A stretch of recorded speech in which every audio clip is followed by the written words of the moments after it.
This is a piece by Sean Matgamna titled The Long March of Chris Harman. Quote, any man's death diminishes me, end quote, ... indeed. So it is with the sudden death of Chris Harman in Cairo on the eve of his 67th birthday.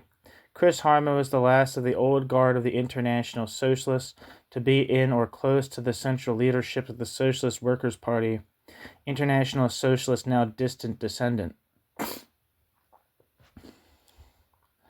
Chris Harman's nearly half-century of political activity encompassed most of the history of the organization that, despite its recent decade of alliance with Islamic clerical fascism, remains the biggest ostensibly revolutionary organization in Britain and retains influence in other countries. Of course, we offer Chris Harman's family our condolences, and therefore praise Harman for what he had in common with all serious socialists.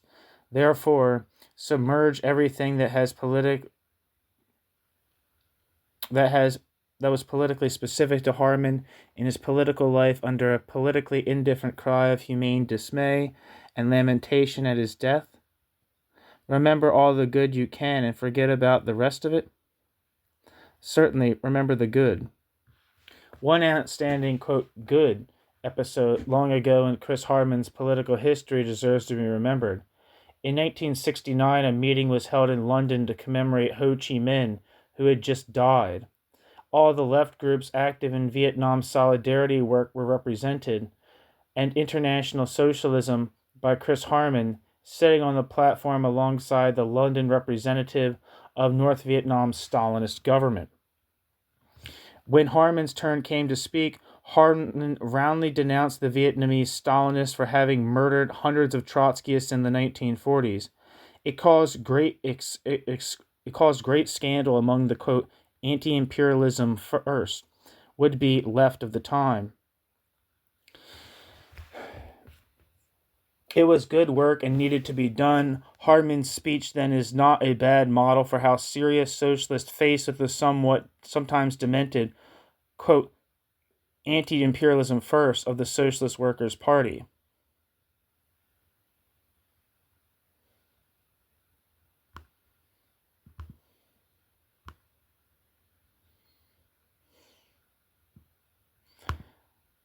I'm going to copy that down.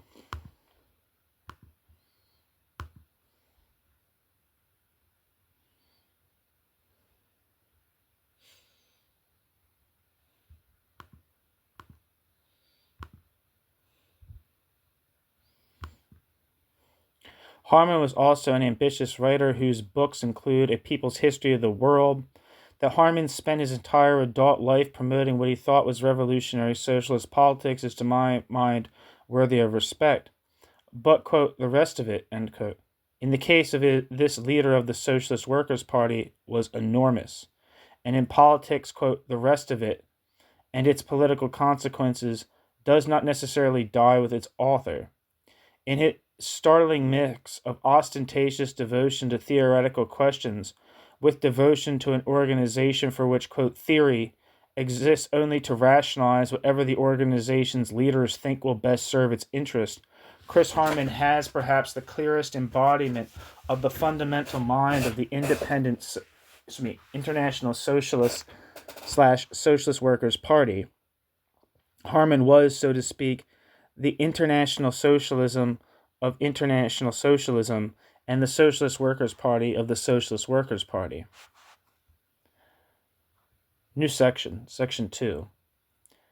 Joining International Socialism's predecessor, the Socialist Review Group around 1962, when Harman was 20, Harman lived through the long march of the Cliff organization, from being, for most of the 1960s, a very loose and loosely defined, quote, Luxemburgist group, heavily streaked with anarchism and rejecting Bolshevism as any sort of political model, all the way to the tight, heavily depoliticized, caricature, quote, Leninist, pseudo-Bolshevik machine party it is now.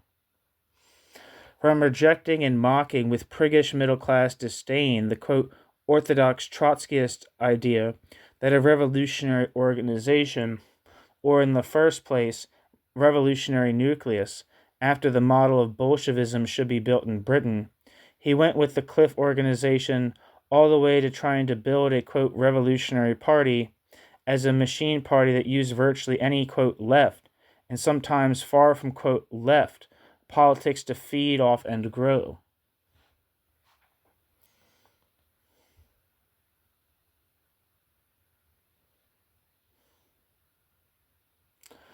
Harman lived through the organization's evolution from being on principle, heavily immersed in the Labor Party, and centrally concerned with the political development of the working class and the working class's labor movement, measuring itself by its relationship to that, all the way towards seeing itself, quote, the party, as the measure of all things, and the working class movement is primarily a pool of potential recruits to, quote, the party.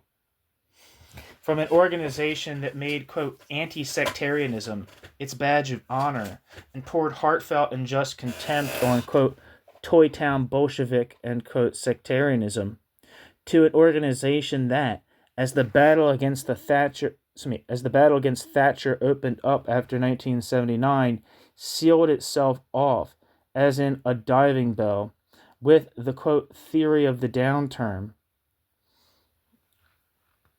parenthesis, meaning that nothing in the way of working class resistance or self-protection was possible, but work for the self-sustainment of the, quote, party, the Socialist Workers' Party, end parenthesis. Chris Harman edited the paper Socialist Worker, in which 2 months into the year-long miners' strike, Cliff, in the worst tradition of charlatan effrontery, wrote, quote, the miners' strike is an extreme example of what we in the Socialist Workers' Party have called the, quote, downturn in the movement, end quote. Socialist Worker, 14th of April, 1984. Harman lived through and helped shape the organization's evolution from being more or less open and democratic in its functioning to its present rigidity and authoritarianism in structures and functioning. Chris Harman joined an organization in which some effort was still being made to tackle the political problem of the post-World War II world and of post-Trotsky, quote, orthodox Trotskyism, end quote, and in which there was still the working assumption that some of their theorizing on some questions at least, and specifically on imperialism and anti-imperialism, might have a prescriptive bearing on the political practice of the organization. Harman lived to be a leading theorist in an organization for which theorizing, political formulas, political positions existed and were shifted, dropped, and picked up to serve the organizational needs of the, quote, revolutionary party, where Marxist theory was a mere handmaiden to its organizational concerns and appetites, development, growth, membership. Chris Harman joined an organization on one of those central, quote, positions that was, he joined an organization, one of whose central, quote, positions was that imperialism had come to an end, and lived to go with Tony Cliff after 1987 to 1988 into a politically all else devouring and in many of its implications reactionary, quote, anti-imperialism, an organization that is not scrupled to ally with and champion the, quote, anti-imperialism of those Islamic ultra-reactionaries whom previously they had just called, quote, clerical fascists.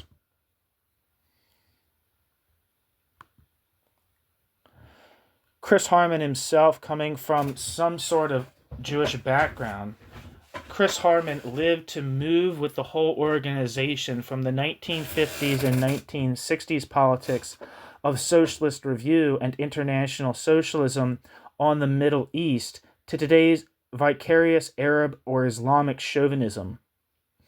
Chris Harman joined an organization for which denunciation of Stalinist anti-Semitism disguised as, quote, anti-Zionism was important, in which, though it criticized Israel severely, the idea of advocating the conquest and subjugation of the Hebrew nation played no part, even as late as 1967, Chris Harman traveled with his organization to its presently dominant and all-shaping politics on the Middle East, in which, quote, freedom for Palestine, end quote, functions as code for supporting the Arab and Islamic chauvinist program of destroying the Jewish state. By Chris Harman's end, the Socialist Workers' Party had long expunged the central Leninist criteria of what a revolutionary party's primary role is: to educate and enlighten the working class on its place in society and its struggle with the bourgeoisie, and substituted for that educational work a sterile onanism of organizational self-promotion. Is that a word? Onanism? O-N-A-N-I-S-M.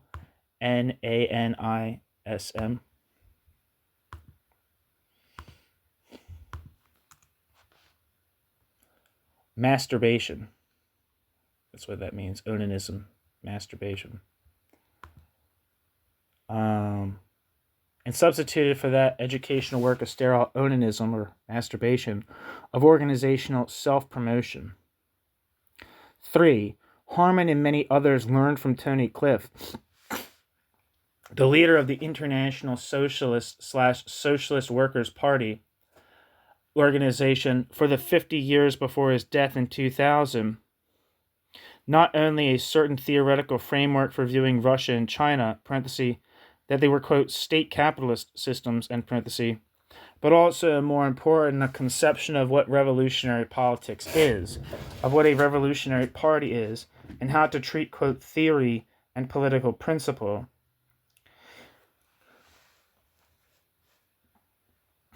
Chris Harman learned from Cliff politics and, quote, organizational politics. There were a hybrid of pastiche, in which was combined the political approach of post-Trotsky, quote, orthodox Trotskyism, and that of the Brandlerite, Lovestonite, quote, right communist international of the 1930s, in one of whose groups, parenthesis, in Palestine, Tony Cliff had received his basic political education.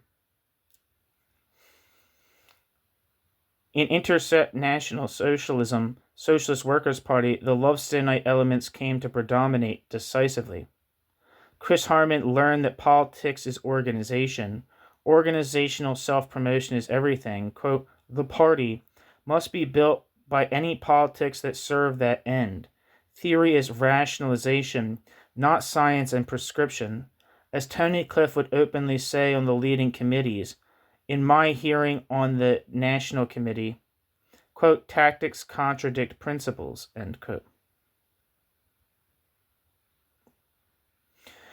A political principle is a principle, but an organization advantage is tangible and far more useful and therefore more important. For Tony Cliff, as the dominant figure, this meant that he could say and do what he liked in pursuit of an organizational advantage. For such as Chris Harman, it meant assuming, quote, the servility of a theoretician, end quote, parenthesis, Lenin's expression, end parenthesis, vis-a-vis the, quote, party apparatus. In contrast to most of the other proponents of a theory to which they gave the, quote, state capitalist label, the Socialist Review International Socialism Group drew very few political organizational conclusions from its, quote, insight. That is perhaps the most striking aspect of the Socialist Review Group in the 1950s. Politically, it remained a dialect of post-Trotsky, quote, orthodox Trotskyism with a doctrinal quirk.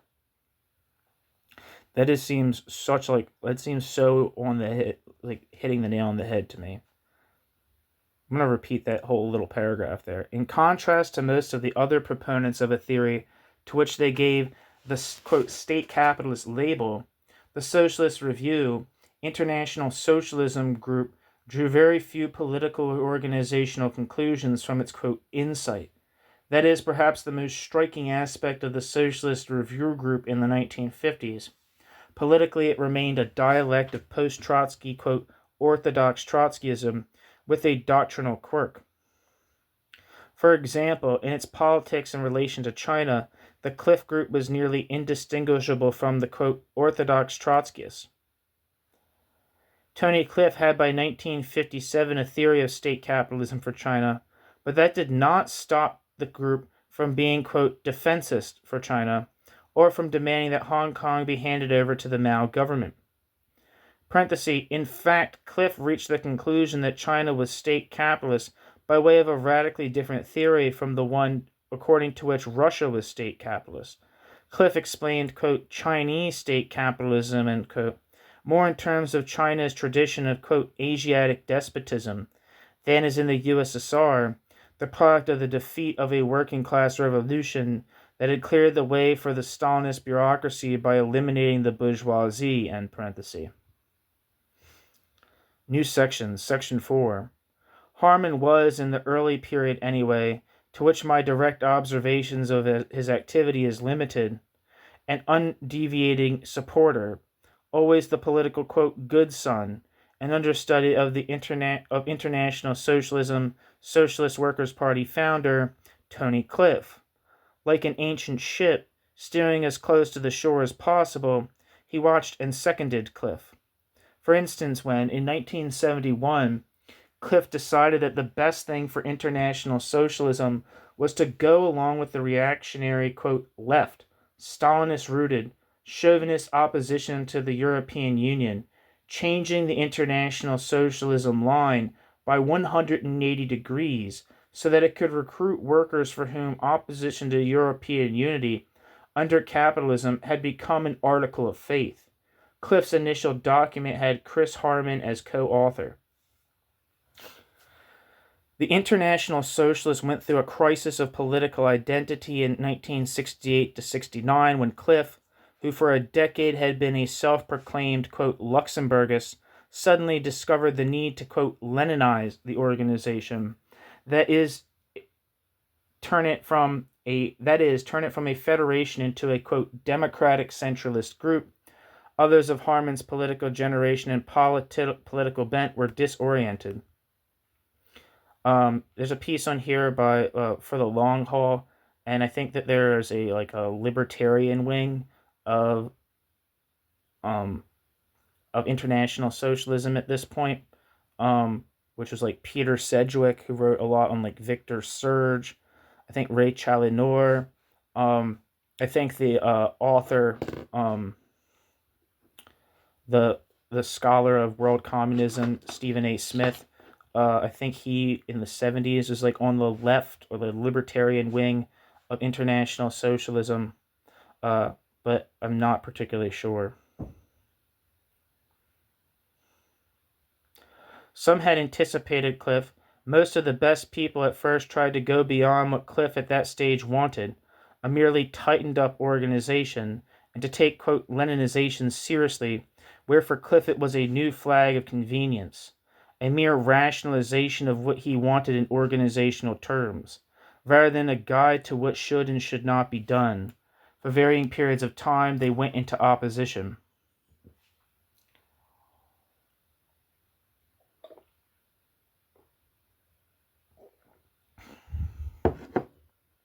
Not Harman. Harman wrote an article on the Leninist, quote, theory of the party, staying very close to Cliff.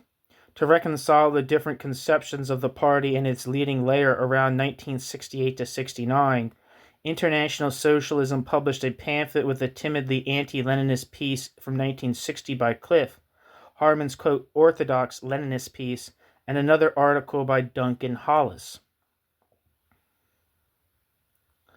A liberal and pluralistic rather than dogmatic and authoritarian approach to political differences, you think?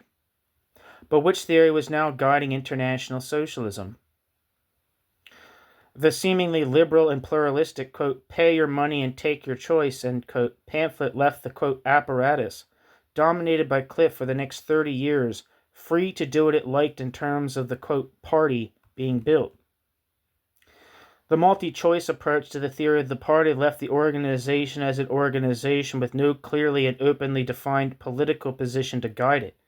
Quote, liberalism served only to liberate the leadership to do what it liked. Anything that, quote, worked for now was good.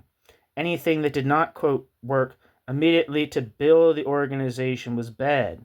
The combination of the seeming liberalism and the liberation of the leadership from political restraint was quintessential international socialism of that period.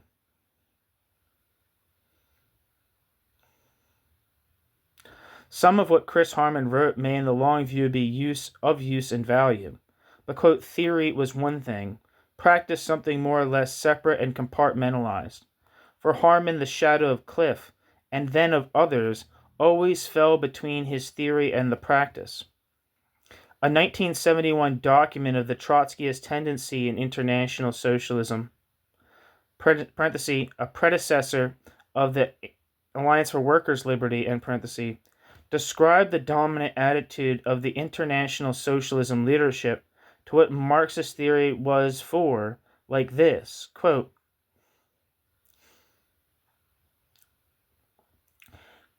it is in this sense that international socialism has, quote, contempt for theory, end quote, contempt for the Marxist conception of theory and its necessary relationship to the organization as a leaven and tool of the whole group. The second and real sense in which IS, that's what international socialism, I'm going to start saying IS because international socialism is too generic sounding for me. In which international, well, it is not for me, like it's like a choice. That's what the organization is called, but the International Socialists. But it's confusing me. The second and real sense in which IS has, quote, contempt for theory, end quote, is in their use of theory, end bracket, their conception of, end bracket, the function of theory, the relationship of theory to practice. There is no connection between the two for IS. Do you know that in last week's bracket mid-1971 and bracket debate on the common market at the NC, Cliff said and repeated that principles and tactics contradict each other in real life.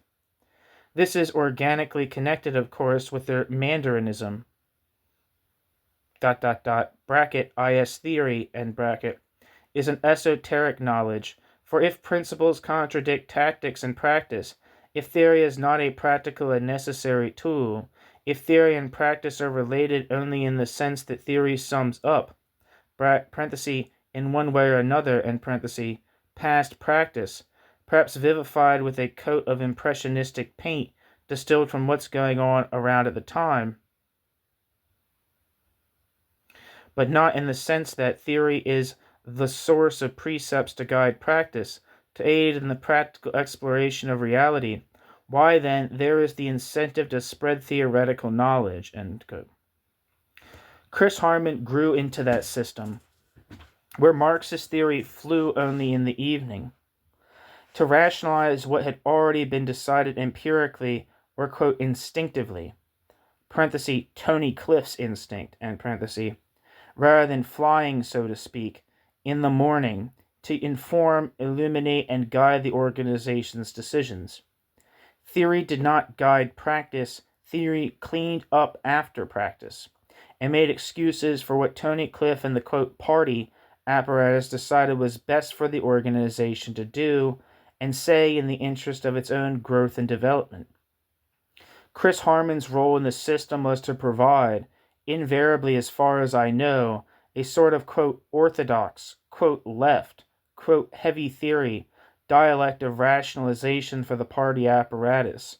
Harman went along with whatever the organization's stronger leaders decided was best for IS Socialist Workers' Party / Socialist Workers' Party.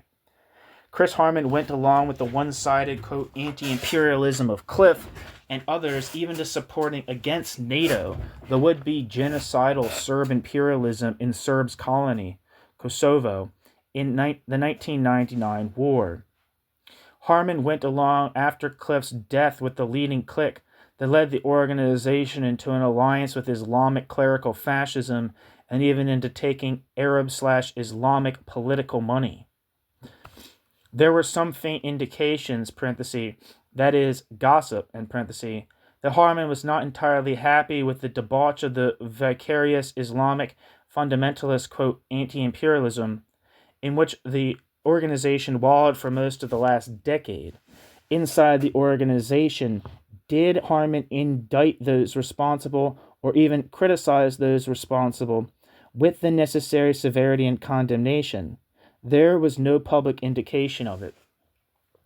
In the pages of Socialist Worker, which he edited until 2004, Chris Harman played his habitual public role as rationalizer for whatever the organization did by, quote, explaining away even the vile anti-woman practices of the Taliban in Afghanistan, that sees him champion, quote, anti-imperialist. See Socialist Worker, 6 of October 2001. Section 5.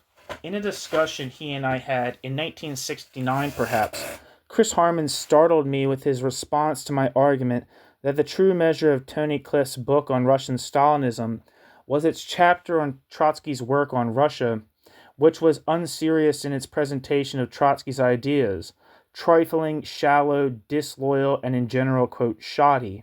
Chris Harman replied, quote, of course it's shoddy, end quote. The implication I took from that was that Chris Harman intended or hoped to improve on such work, believing its fundamentals to be correct. If he did, it was all a matter of compartmentalized, quote, theory. Chris Harman and Chris Harman's comrades created an organization which, in the last decade of Harman's life, did for other forms of reactionary anti-imperialism, most importantly for Islamic clerical fascism, what the worst and most Stalinophilic of the, quote, orthodox Trotskyists did for Stalinism. The fundamental political tragedy of Harman and of others of his generation is that they embarked upon a project of building a revolutionary party with false ideas about the nature of such a party, of what the relation of theory and practice is for a Leninist organization, of what the prime function of such an organization is, namely the political education of the working class and labor movement. They substituted for the basic Lenin-Trotsky conception an eclectic ragbag of Socialist Workers' Party organizational self-promotion, seizing hold of whatever, quote, political, quote, positions its leaders thought would, at the moment, best help its organizational central concerns. The rest followed inexorably. The end.